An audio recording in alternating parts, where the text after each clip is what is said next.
Stunting merupakan kondisi di mana tinggi tubuh anak berada di bawah rata-rata. Di Kabupaten Tasikmalaya sendiri, kondisi ini masih banyak terjadi dan menjangkit para balita. Hal itu diakui oleh salah seorang nutrisionis ahli media, Dinas Kesehatan Kabupaten Tasikmalaya, Otong Kusmana.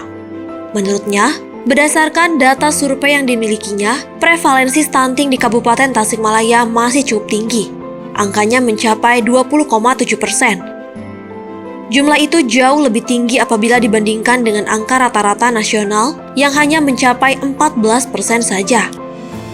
Meski demikian, Otong menyebut bahwa pemerintah, dalam hal ini Dinas Kesehatan Kabupaten Tasikmalaya, tak pernah berhenti untuk melakukan berbagai upaya guna menekan angka stunting di daerah.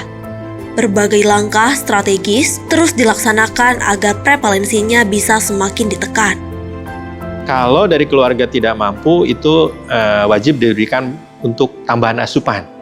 Makanan bergizi nih, pemberian makanan tambahan yang anjurkan kita PMT lokal yang padat gizi untuk penambah asupan zat gizinya.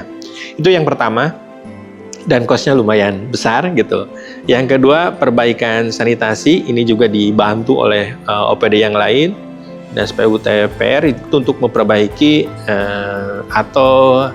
untuk akses, terutama sarana air bersih dan jamban sehatnya. Ya.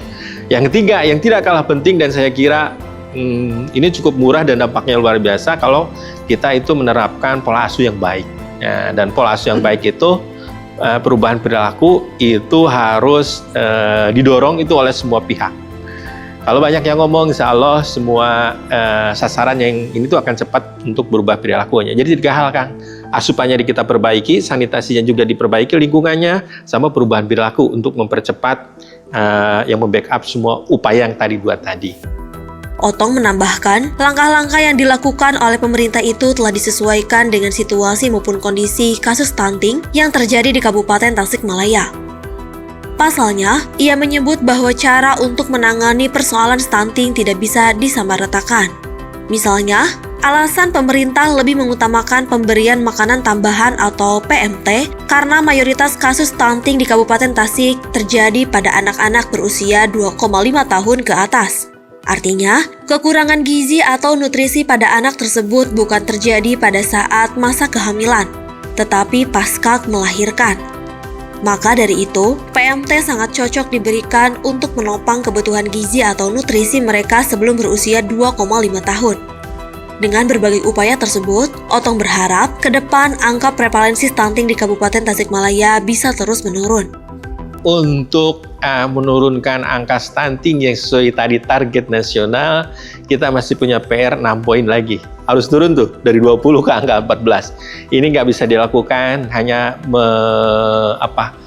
mengharapkan kerja pemerintah saja. Ingat bahwa anak itu anak kita, keluarga kita berarti ya. Yang tanggung jawab terbesar itu di orang tua.